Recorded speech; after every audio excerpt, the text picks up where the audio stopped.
roots is the colonial heritage of the imposition of Christianity on tribal people a contemporary a contemporary source of tension and conflict.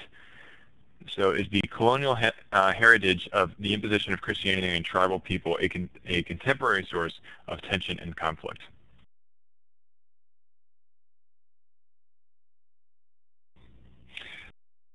Thank you very much. I'm not surprised that this is coming from a group of students who are doing anthropology and culture. It's a very interesting phenomenon. Of course, Christianity came through the colonial process. What is interesting is that when the missionaries first came, because of lack of knowledge, they condemned everything that was African, everything that was foreign to them. And so they were coming with a better religion, a superior religion, and they imposed that religion on the people. And they did it out of goodwill because, hey, if you have something good and you love people, you want to share what you have with them.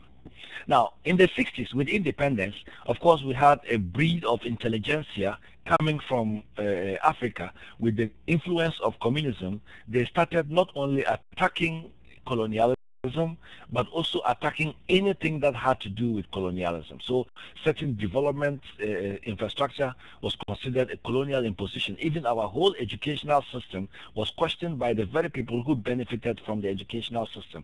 And so religion went along with that. But as time went on, a lot of Africans became priests, became religious, became theologians. They went to Rome, they went to Israel, they visited the origins of Christianity, and then they suddenly realized that if you look at the Semitic life and the African life, there isn't that much difference. So with the Second Vatican Council came the whole idea of inculturation. And what is inculturation? You go back and you look in your culture and you see those elements that support the gospel and make use of them.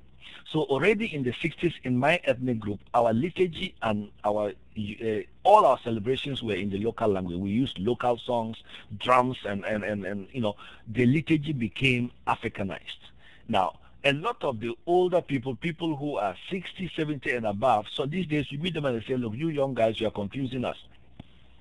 The Europeans came and told us our religion was bad.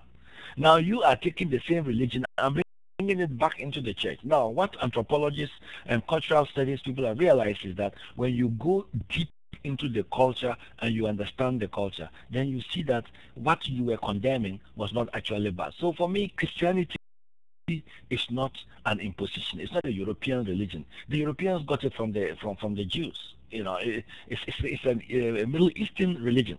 So in this regard, it's an imposition also in the West. But when you look at the tenets of Christianity, for instance, in every African culture, the concept of a supreme being is there. But this God is so detached from this world that he needs intermediary gods, you know.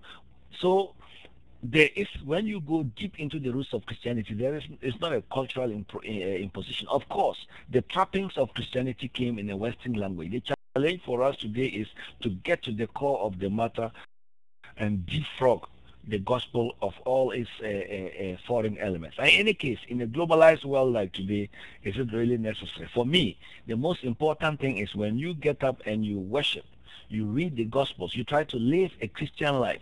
How do you live that gospel in your authentic tradition? Now, this means that if there are any cultural aspects that are contrary to the gospel, then those must go. Because you cannot support a tradition that goes against human dignity and that goes against human life. This is the way I would look at it.